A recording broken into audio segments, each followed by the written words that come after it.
നമുക്കെല്ലാവർക്കും ബിരിയാണി കഴിക്കാൻ ഇഷ്ടമാണ്. അതേപോലെ തന്നെ ബിരിയാണി ഉണ്ടാക്കുന്ന സമയത്ത് നമ്മൾ വെറൈറ്റി റെസിപ്പീസ് ട്രൈ ചെയ്യാറുണ്ട്. അപ്പോൾ ഇന്ന് ഇവിടെ ഞാൻ നിങ്ങളുമായിട്ട് ഷെയർ ചെയ്യുന്നത് എങ്ങനെ വളരെ എളുപ്പത്തിൽ ഒരു ബിരിയാണി തയ്യാറാക്കിയെടുക്കാൻ പറ്റുന്നുള്ളൊരു വീഡിയോ ആണ്. അപ്പോൾ ഇത് നമുക്ക് കിച്ചണിൽ തുടക്കക്കാർക്ക് തന്നെ ഈസിയും ടേസ്റ്റിയുമായിട്ട് നല്ലൊരു ബിരിയാണി തയ്യാറാക്കിയെടുക്കാൻ പറ്റും. അപ്പോൾ ഞാനിന്നിവിടെ ഫിഷ് വെച്ചിട്ടാണ് ചെയ്യുന്നത്. അതേപോലെ നമുക്ക് ചിക്കനോ മട്ടനോ ബീഫൊക്കെ വെച്ചിട്ട് ചെയ്യാം. ഞാനിവിടെ കിങ് ഫിഷാണ് കേട്ടോ എടുത്തിട്ടുള്ളത്. അപ്പോൾ ഫിഷ് നല്ലപോലെ കഴുകിയതിന് ശേഷം നമുക്കൊന്ന് മാരിനേറ്റ് ചെയ്ത് വെക്കാം. അപ്പോൾ അതിന് വേണ്ടിയിട്ട് ആദ്യം തന്നെ ഞാനിവിടെ ഒരു 1/4 ടീസ്പൂണ് മഞ്ഞൾപ്പൊടി ആഡ് ചെയ്ത് കൊടുക്കുന്നുണ്ട്. പിന്നെ നമുക്ക് ആവശ്യം മല്ലിപ്പൊടിയാണ്. മല്ലിപ്പൊടി 1 ടീസ്പൂൺ അളവിലെടുത്തിട്ടുണ്ട് കേട്ടോ. അതേപോലെ തന്നെ മുളക് പൊടി ഒരു 1/4 ടീസ്പൂൺ അളവിലെടുത്തിട്ടുണ്ട്. അപ്പോൾ മുളക് പൊടിയുടെ എരിവനുസരിച്ച് നിങ്ങൾക്ക് കൂട്ടുകയും കുറയ്ക്കുകയൊക്കെ ചെയ്യാം കേട്ടോ. അതേപോലെ തന്നെ ഫിഷ് മസാല പൗഡർ ഒരു 1/4 ടീസ്പൂൺ അളവിലും ചേർത്ത് കൊടുക്കുന്നുണ്ട്. പിന്നെ ആവശ്യത്തിന് ഉപ്പും ചേർത്ത് കൊടുക്കുക. അതേപോലെ തന്നെ വിനെഗർ 1 ടീസ്പൂൺ അളവിൽ വിനെഗർ ഞാനിവിടെ ചേർത്ത് കൊടുത്തിട്ടുണ്ട്. പിന്നെ ഇഞ്ചി വെളുത്തുള്ളി പേസ്റ്റ് ഒരു 1/2 ടീസ്പൂൺ അളവിൽ ചേർത്ത് കൊടുത്തിട്ടുണ്ട്. ഇത്രയും ഇൻഗ്രീഡിയൻസ് ഒക്കെ ഫിഷിൽ നല്ലപോലെ തേച്ചതിന് ശേഷം അരമണിക്കൂർ കവർ ചെയ്ത് വെക്കുകയാണ്.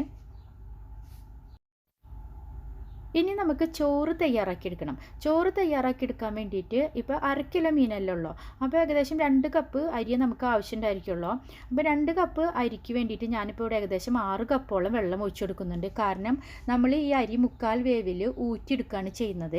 അതുകൊണ്ട് തന്നെ വെള്ളം കുറച്ച് അധികം ഒഴിച്ചു കൊടുക്കുന്നുണ്ട്. നമ്മൾ സാധാരണ ഊറ്റിയെടുക്കുന്നില്ല എങ്കിൽ നമുക്ക് ശരിക്കും 2 കപ്പ് അരിക്ക് 4 കപ്പ് വെള്ളമാണ് ആവശ്യം. പക്ഷേ നമ്മൾ 1/4 വേവാകുമ്പോൾ നമുക്ക് വെള്ളം ഊറ്റിയെടുക്കുന്നത് കൊണ്ട് കുറച്ച് അധികം വെള്ളം ഒഴിച്ചെടുക്കുന്നുണ്ട് കേട്ടോ. ഇനി നമുക്ക് ഇതിലേക്ക് ഒരു ചെറുനാരങ്ങയുടെ നീര് ഒഴിച്ചെടുക്കുകയാണ്. അത് അരിയൊന്നും കട്ട പിടിക്കാതിരിക്കാനാണ്. ഇനി നമുക്ക് ഈ വെള്ളം തിളച്ച് വരുന്ന സമയത്ത് നമുക്ക് ഇതിലേക്ക് ഒരു കഷ്ണം പട്ട, അതേപോലെ തന്നെ 2-3 ഗ്രാമ്പു, പിന്നെ അതേപോലെ തന്നെ 2-3 ഏലക്ക, അതേപോലെ തന്നെ നമുക്ക് തക്കോലം ഉണ്ടെങ്കിൽ ഒരു കഷ്ണം, അതേപോലെ തന്നെ ജാതിപത്രി, പിന്നെ നമുക്ക് സജീരകം ഒരു 1/2 ടീസ്പൂൺ അളവിലും കൂടി ഇതിലേക്ക് ചേർത്ത് കൊടുക്കുന്നുണ്ട്. അതും കൂടി ഇതിലേക്ക് ചേർത്ത് കൊടുക്കുകയാണ്. അതേപോലെ തന്നെ ബേ ലീവ്സ് ഒരു 2-3 അളവിലായിട്ട് നമുക്ക് ചേർത്ത് കൊടുക്കുക. ഇനി ഇത് വെള്ളം നല്ലപോലെ തിളച്ച് വരുന്ന സമയത്താണ് ഞാൻ ഇൻഗ്രീഡിയൻസ് ഒക്കെ ചേർത്ത് കൊടുത്തത്. അപ്പോൾ ഇപ്പോൾ വെള്ളം നല്ലപോലെ തിളച്ചിട്ടുണ്ട്. ഇനി നമുക്ക് ഇതിലേക്ക് ഉപ്പും കൂടി ചേർത്ത് കൊടുക്കുക.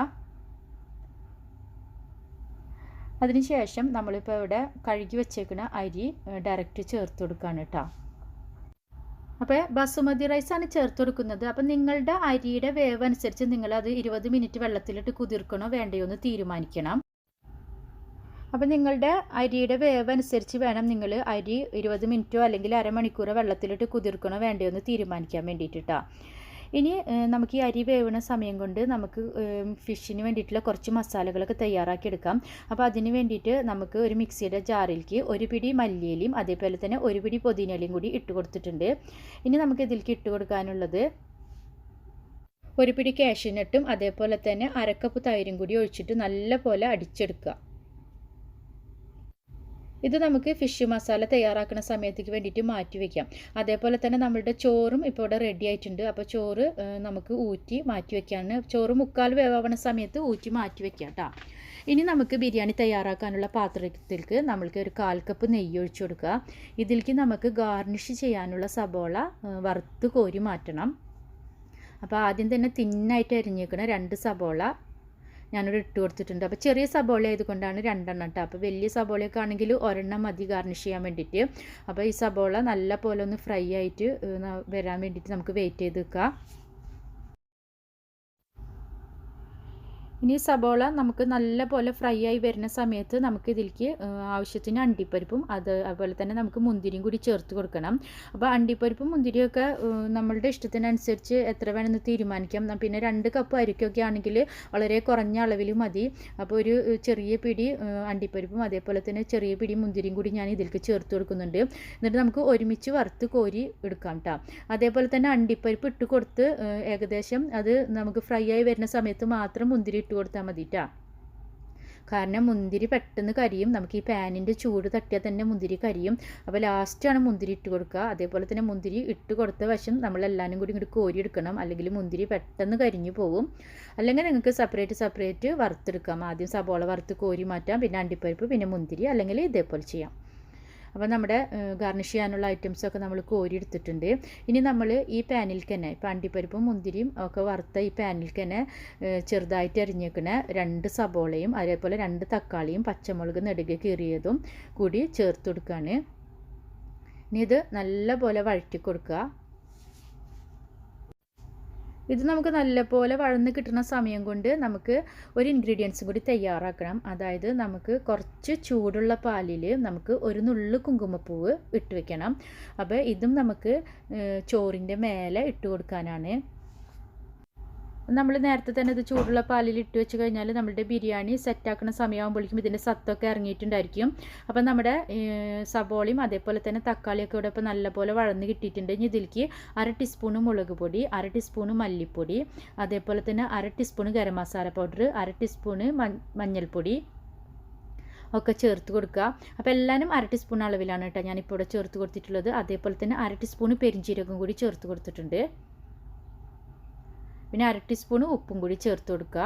അപ്പോൾ ഉപ്പൊക്കെ വളരെ കുറഞ്ഞ അളവിൽ മതി. നമ്മൾ ഓൾറെഡി മീനിലൊക്കെ ഉപ്പ് ഇട്ടിട്ടുണ്ട്.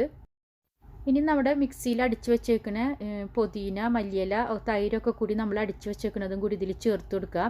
പിന്നെ ഈ സമയത്ത് ഇഞ്ചി വെളുത്തുള്ളി പേസ്റ്റ് ഞാൻ ചേർത്ത് കൊടുക്കുന്നില്ല. മീനിൽ ഇഞ്ചി വെളുത്തുള്ളി പേസ്റ്റ് ചേർത്ത് കൊടുത്തത് കൊണ്ട് ഇനി നമ്മുടെ മാരിനേറ്റ് ചെയ്ത് വെച്ചേക്കുന്ന ഫിഷ് നമുക്ക് ഒന്നൊന്നായിട്ട് നമുക്കിതിലേക്ക് വെച്ച് കൊടുക്കുക. അപ്പോൾ ഈ സമയത്തൊക്കെ നമുക്കൊന്ന് ഫ്ലെയിം കുറയ്ക്കാം കേട്ടോ. അപ്പോൾ നമ്മുടെ സബോളയും തക്കാളിയൊക്കെ വഴന്ന് വന്നതിന് ശേഷം ഫ്ലെയിം ഞാനിപ്പോൾ ഒന്ന് നല്ലപോലെ കുറച്ചിട്ടുണ്ട്. ഇനി നമ്മുടെ ഫിഷൊക്കെ ഒന്ന് നല്ലപോലെ ചേർത്ത് കൊടുത്തതിന് ശേഷം ഫിഷൊന്നും ഉടയാണ്ട് നമുക്കൊന്ന് ഇതേപോലെ ഒന്ന് മിക്സാക്കി കൊടുക്കുക. മിക്സാക്കി കൊടുത്തതിന് ശേഷം ഇനി നമുക്കിതിൻ്റെ മേലെ 1/4 വേവിൽ നമ്മൾ ഊറ്റി വെച്ചേക്കുന്ന നമ്മളുടെ ചോറും കൂടി ഇതിലേക്ക് ചേർത്ത് കൊടുക്കുകയാണ് കേട്ടോ. അപ്പോൾ ചോറ് നമ്മുടെ 1/4 വേവായിട്ടുള്ള ഈ സമയത്ത് നമ്മൾ സ്റ്റവിൻ്റെ ഫ്ലെയിം നല്ലപോലെ കുറച്ച് വെച്ചിരിക്കണം കേട്ടോ. ഫ്ലെയിം ഹൈ ആവാൻ പാടില്ല, അത് പ്രത്യേകം ശ്രദ്ധിക്കണം. ഫ്ലെയിം നമ്മൾ നല്ലപോലെ കുറച്ച് വെക്കുക. നല്ലപോലെ കുറച്ച് വെച്ചതിന് ശേഷം നമ്മൾ ഇതിൻ്റെ മേലെ നമ്മളിപ്പോൾ ഇവിടെ കുങ്കുമപ്പാലും കൂടി ഇതിലേക്ക് ഒഴിച്ചു കൊടുക്കുക.